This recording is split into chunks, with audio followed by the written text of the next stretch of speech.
Ladies and gentlemen, good evening. I've always opined on this platform that in politics, nothing happens out of mere coincidence, and that everything in politics is normally well planned, well scripted, and executed to achieve a specific political objectives. A few days ago, President William Samoei Arap Ruto was in Mombasa County and Kilifi County. William Ruto was accompanied by the governor for Mombasa, Abdul Swamad Nasir, and Kilifi governor, Gideon Mungaro. But another governor was present during that particular visit. Nairobi Governor Johnson Sakaja. And the presence of Johnson Sakaja, in my view, at that particular time, was actually intended for a specific political objective, because it was coming at a time when the fallout between Rigathi Gachagua and Sakaja was actually at its peak. And at that time, the Mount Kenya leaders were vocal on the need to impeach Johnson Sakaja. The UDA MCs from Nairobi, who are majority of them from Mount Kenya, were also on the neck of Sakaja. And I remember the Nyeri senator, Honorable Wamatinga, was very vocal on the need to impeach Johnson Sakaja.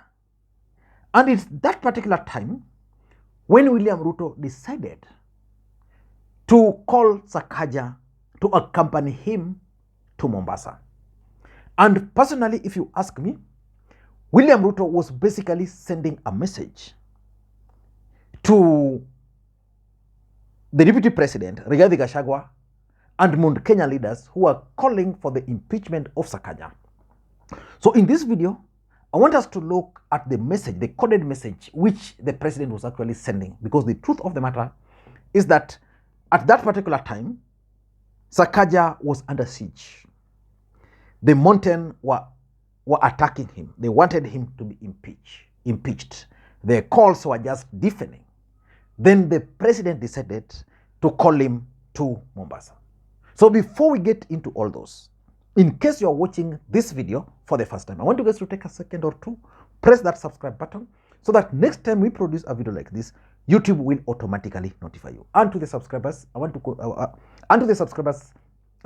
you guys to continue supporting the channel, and the best way you can do that is by pressing the thumbs up button. Now, let us continue, and I want us to be very brief. And by the way, Raila Odinga has landed back into the country, and his first stop is actually in Mombasa. Raila Odinga is rattled. Raila Odinga is in Mombasa to counter any moves which William Ruto might have made in Mombasa, and is going to embark on series of political activities in Mombasa beginning tonight. And Raila Odinga was actually received at the airport by Mombasa Governor Abdul Swamad Nasir.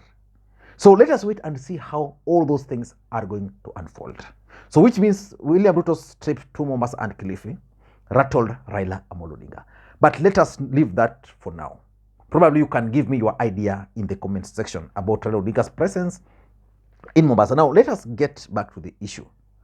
What message do you think Ruto was sending to his deputy? What message? For me, number one, the first message Ruto was sending to the deputy president, Rigathi Gachagua, is that he has full confidence in Johnson Sakaja. Otherwise, if that were not the case, I don't think William Ruto would have invited Sakaja at that particular time. You know, he can invite Sakaja, but not at that particular time, because politics is normally a perceptional game. The moment Ruto invited Sakaja to Mombasa, anybody concluded that he wanted to send a message. So it's only the message of confidence. Otherwise, in my view, if William Ruto had called Sakaja and he had called Rigathi Gachagua, I would have easily concluded that he was trying to reconcile them. He was trying to lower the political temperature between the two protagonists. So for me, William Ruto just wanted to pass a message to Mount Kenya leaders and their kingpin, who is Rigathi Gachagua, that I have full confidence in Johnson Sakaja, and therefore any attempt to impeach him will not succeed. So that number. Number two, I also tend to think that Ruto was indirectly telling Rigathi Gachagua and the Mount Kenya leaders who wanted to impeach him or who are trying to refuse to pass his nominees, he was telling them that attacking Johnson Sakaja is attacking me directly. So basically he was telling them, I'm here with this guy. So instead of hiding behind Sakaja, why don't you just come and attack me? Because remember, these guys are raising certain issues. One of them is that Sakaja nominated some known Raila Odinga supporters or allies to his cabinet.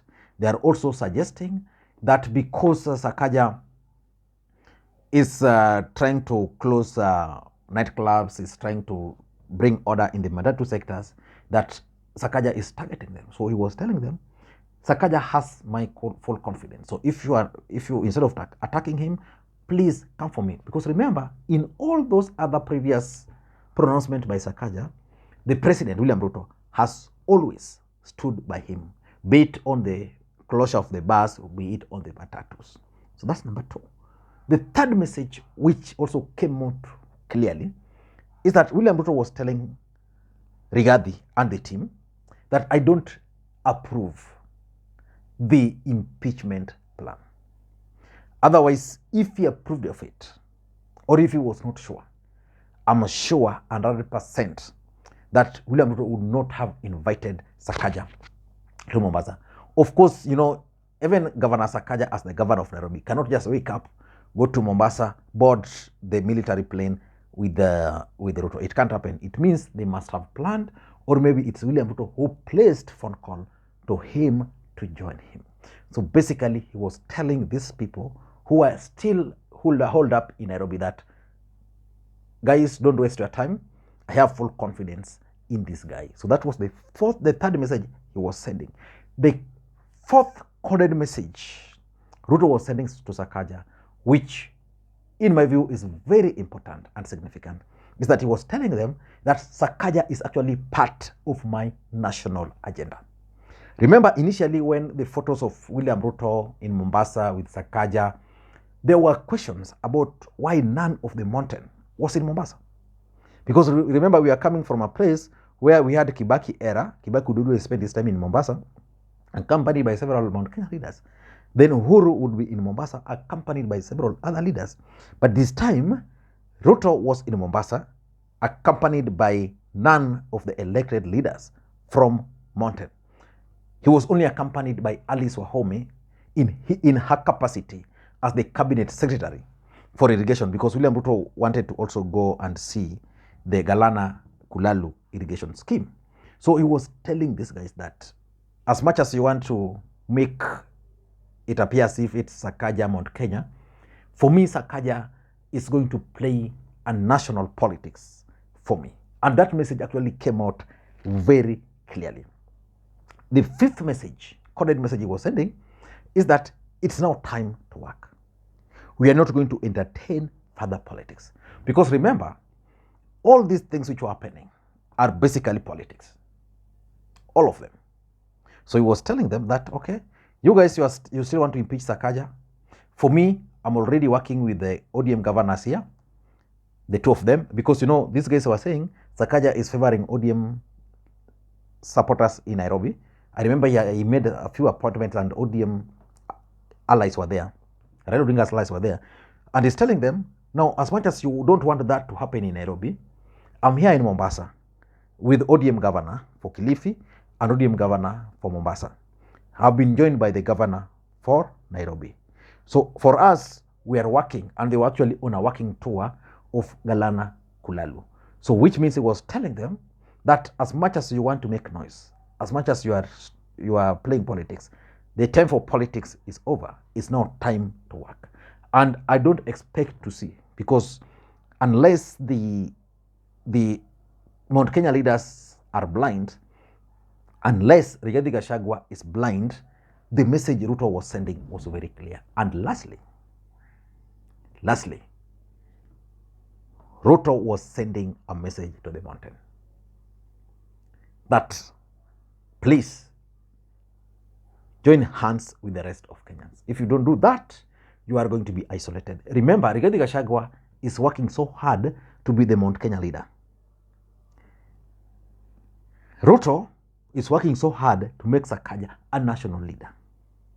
And I think I did a video on this platform, and in that video, I opined that William Ruto's strategy was actually to confine Rigathi Gachagua to Mount Kenya leader, to ensure that Rigathi Gachagua is at war with Raila Odinga supporters. While that is happening, he's trying to elevate the governor for Nairobi into a national leader. So basically, he was telling them that if you don't play politics well, then you guys are going to be isolated. I don't know what you think. That's my take. Thank you guys, and please don't forget to subscribe. Don't forget to press that thumbs up button. Bye bye for now.